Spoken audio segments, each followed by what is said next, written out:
Hello everyone, my name is Sonal Khare. I'm company secretary in practice. I'm serving the profession since last 6 years. On behalf of Business Pathshala, I'm here to discuss the topic Employee State Insurance ESI. So, discussing this topic, the first question that pops up your mind is what is ESI? ESI क्या होता है? ESI एक scheme है government of India की employ state insurance scheme, जिसके under जितने भी workers हैं इंडिया के अंदर उनका सोशल सिक्योरिटी और हेल्थ इंश्योरेंस होता है. तो looking into the screen, the word ESI stand for employ state insurance, which is a self-financing social security and health insurance scheme for the workers of India. The Employee State Insurance Corporation manage its fund according to the rules and regulation stipulated under ESI Act of 1948. For availing its benefit, you need to obtain ESI registration. Government ने एक employ state insurance act जो कि enact हुआ था 1948 में, वो बनाया है, जिसके अंदर रूल्स और रेगुलेशन दे रखे हैं कि जो वर्कर्स हैं इंडिया के अंदर उनका सोशल इंश्योरेंस, सोशल सिक्योरिटी या इंश्योरेंस कैसे होगा. फॉर एग्जांपल, अगर मान लीजिए आपको कोई भी मेडिकल फैसिलिटी चाहिए और आपकी सैलरी जो कि ESI एक्ट के अंदर दी हुई है उस थ्रेशोल्ड से कम है, तो आपके सैलरी से कुछ परसेंटेज ESI के लिए डिडक्ट होता है. उस ESI का परसेंटेज आपके लिए किस लिए डिडक्ट होता है? क्योंकि वो आपको हेल्थ इंश्योरेंस दिलाता है. अगर मान लीजिए आप सिक हुए तो आप जो ESI के अंदर हॉस्पिटल्स है उसमें जाके अपना इलाज करवाते हो तो आपको ये बेनिफिट मिलता है इस एक्ट के अंदर. तो बेसिकली गवर्नमेंट ने वर्कर्स के बेनिफिट के लिए ये एक्ट इनेबल किया था, ESI का कॉन्सेप्ट लेके आया था. जो दूसरा क्वेश्चन आप स्क्रीन पे देख सकते हैं वो है व्हाट इज ESIC. हमने ESI के बारे में बात किया कि एम्प्लॉय स्टेट इंश्योरेंस क्या होता है, किस टाइप का इंश्योरेंस होता है. अब हम बात करेंगे कि ESIC क्या होता है. सो ESIC ministry of labour and employment government of India की ऑटोनॉमस बॉडी है, जिसका फुल फॉर्म है एम्प्लॉय स्टेट इंश्योरेंस कॉरपोरेशन. ये गवर्नमेंट ने एक ऑटोनॉमस बॉडी सेटअप की है. कौन से गवर्नमेंट ने? Ministry of labour and employment government of India ने ये एक बॉडी सेटअप की है जो कि लोन ले सकता है, डिस्चार्ज कर सकता है ड्यूटी, प्रायर सैंक्शन दिला सकता है सेंट्रल गवर्नमेंट के एक लीगल एंटिटी को. मतलब कि अगर आप स्क्रीन पे देखेंगे तो the corporation can raise the loan and take measure for discharging such loan with the prior sanction of the central government. It is a legal entity. Moreover, it acquires both movable and immovable property. तो जो ESIC है, employ state insurance corporation है, वो की government ने setup किया है एक ऑटोनॉमस बॉडी जो कि ESI एक्ट के अंदर जितने भी चीज़ें दे रखी हैं उसको मॉनिटर करने के लिए एक कॉरपोरेशन सेटअप है. तो बेसिकली ESIC एक्ट को मॉनिटर करने के लिए ESIC एक गवर्नमेंट ने बॉडी सेटअप करके रखी हुई है. जो दूसरा क्वेश्चन आप स्क्रीन पे देख रहे हैं वो है what is the ESI scheme. Employ state insurance scheme क्या होती है? तो आज तक की सबसे पॉपुलर स्कीम ESI स्कीम है जो कि सेल्फ फाइनेंसिंग सोशल सिक्योरिटी और हेल्थ इंश्योरेंस प्रोवाइड करती है वो जॉब वर्कर्स को. तो ESI स्कीम क्या होती है? जो भी हमने रूल्स बना के रखे हैं ESI एक्ट के अंदर, ESI स्कीम्स आई है कि उस एक्ट के अंदर क्या क्या बेनिफिट वर्कर्स को मिल सकते हैं, वो ESI स्कीम है. So next question on the screen you can see is when is ESI required. ESI registration कब आपको चाहिए होगा? तो ESI रजिस्ट्रेशन इज रिक्वायर्ड जबकि आपकी कंपनी, आपकी ऑर्गेनाइजेशन में 10 से ज़्यादा एम्प्लॉयज़ हैं और इंडिविजुअल वेजेस और सैलरी उनकी लिमिट 21,000 पर मंथ तक है. अगर 21,000 पर मंथ से ज़्यादा है तो आपको ESI रजिस्ट्रेशन की ज़रूरत नहीं है. लेकिन अगर 10 से ज़्यादा वर्कर हैं आपके पास तो आपको ESI रजिस्ट्रेशन की ज़रूरत है. लेकिन अगर किसी एम्प्लॉय की सैलरी 21,000 से ज़्यादा है तो उसका ESI आपको डिडक्ट नहीं करना है. जिसकी सैलरी 21,000 से कम है उन्हीं का आपको ESI डिडक्ट करना है। दूसरा क्वेश्चन जो आप स्क्रीन पे देख सकते हैं वो है who administer the ESI scheme. तो जो हमने प्रीवियस क्वेश्चन में डिस्कस किया था कि एम्प्लॉय स्टेट इंश्योरेंस स्कीम क्या होता है, तो अब हम यहाँ पे बात करते हैं कि एम्प्लॉय स्टेट इंश्योरेंस स्कीम को कौन एडमिनिस्टर करता है। तो एक स्टैट्यूटरी बॉडी है जिसका नाम है एम्प्लॉय स्टेट इंश्योरेंस कॉरपोरेशन, जो हमने पहले भी डिस्कस किया था, वो ESI स्कीम को एडमिनिस्टर करती है, जिसमें कई सारे मेंबर्स हैं which represent employers, employees, central government, state government, medical profession and honourable members of parliament. जो डायरेक्टर जनरल है वो चीफ एग्जीक्यूटिव ऑफिसर है इस कॉरपोरेशन का and is also ex officio member of the corporation. तो जो हमारा ESIC स्कीम है, तो ESI कॉरपोरेशन जो हमारा है एम्प्लॉय स्टेट इंश्योरेंस कॉरपोरेशन, उसके पास अथॉरिटी है कि वो इस ESI स्कीम को एडमिनिस्टर करता है। जो दूसरा क्वेश्चन आप स्क्रीन पे देख सकते हैं वो है how the ESI scheme is funded. ESI scheme को कौन फंडिंग देता है? तो फ्रेंड्स मैं आपको बता दूं तो जो ESI स्कीम है वो एक सेल्फ फाइनेंसिंग स्कीम है। जो ESI फंड्स हैं वो प्राइमरली कंट्रीब्यूशन से बिल्डअप होते हैं। वो कंट्रीब्यूशन कौन करता है? वो कंट्रीब्यूशन जिस ऑर्गेनाइजेशन ने ESI रजिस्ट्रेशन ले रखा है उसका एम्प्लॉयर और उसका एम्प्लॉय, जो दोनों के कंट्रीब्यूशन मिला के फंड आता है वो ESI स्कीम के अंदर एक्यूमुलेट होता है। तो इस स्कीम को किसी भी फंड की ज़रूरत नहीं है। आपकी ऑर्गेनाइजेशन है, आपने ESI नंबर लेके रखा है, आपने स्टेट इंश्योरेंस के अंदर रजिस्टर करके रखा है, तो गवर्नमेंट के अकॉर्डिंग कुछ परसेंटेज ऑफ कंट्रीब्यूशन आप डिडक्ट करेंगे एम्प्लॉय की सैलरी से, और कुछ एम्प्लॉय जिसकी जो वेजेस 21,000 से कम है उसकी सैलरी में से कुछ कंट्रीब्यूशन डिडक्ट होगा। तो इस स्कीम में फंड इस तरीके से आता है। जो स्टेट गवर्नमेंट होता है वो भी बेयर करता है 1/8 शेयर ऑफ मेडिकल बेनिफिट। जो भी मेडिकल बेनिफिट का 1/8 शेयर होता है वो स्टेट गवर्नमेंट बेयर करता है। जो दूसरा क्वेश्चन आप स्क्रीन पे देख सकते हैं वो है what are the establishment that attract coverage under ESI। ऐसे कौन से एस्टैब्लिशमेंट हैं, ऐसी कौन से बिजनेसेस हैं, ऐसी कौन सी ऑर्गेनाइजेशंस हैं जिनको ESI के अंदर रजिस्ट्रेशन करवाना चाहिए। सो स्क्रीन पे आप देख सकते हैं in the area notified under section 1 subsection 3 और by the central government all factories where 10 or more persons are employed attract coverage under section 2 subsection 12 of the ESI Act. Further, according to various notification issued by the appropriate government under section 1 subsection 5 of the Act, the following establishment employing 10 or more person attract ESI coverage। कौन से ऐसे लोग हैं? Shops हो गए, hotels हो गए, restaurants हो गए जिसमें मैन्युफैक्चरिंग एक्टिविटी होती है, सिनेमाज हो गए इंक्लूडिंग प्रीव्यू थिएटर हो गया, रोड मोटर ट्रांसपोर्ट इस्टेब्लिशमेंट हो गए, न्यूज़पेपर इस्टेब्लिशमेंट हो गया, private educational institution, those run by individual trustees, societies or other organization and medical institutions including corporate, joint sector, trust, charitable and private owned hospital, nursing homes, diagnostic centers, pathology lab। जो दूसरा question आप screen पे देख सकते हैं what is the salary limit in ESI।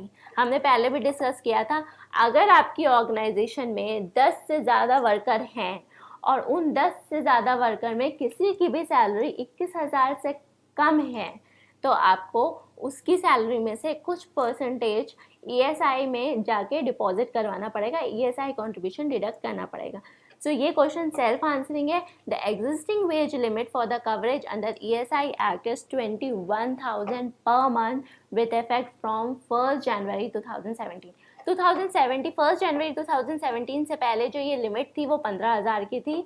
1 जनवरी 2017 में notification दिया है गवर्नमेंट ऑफ इंडिया में जिसमें 15,000 की लिमिट 21,000 तक कर दी गई है। पहले जिसकी भी सैलरी 15,000 से कम होती थी उन्हीं के ऊपर ESI डिडक्ट होता था, लेकिन 2017 के बाद, जनवरी 2017 के बाद से ये लिमिट बढ़ा के 21,000 कर दी गई है। Next question on the screen is ESI calculated on basic salary.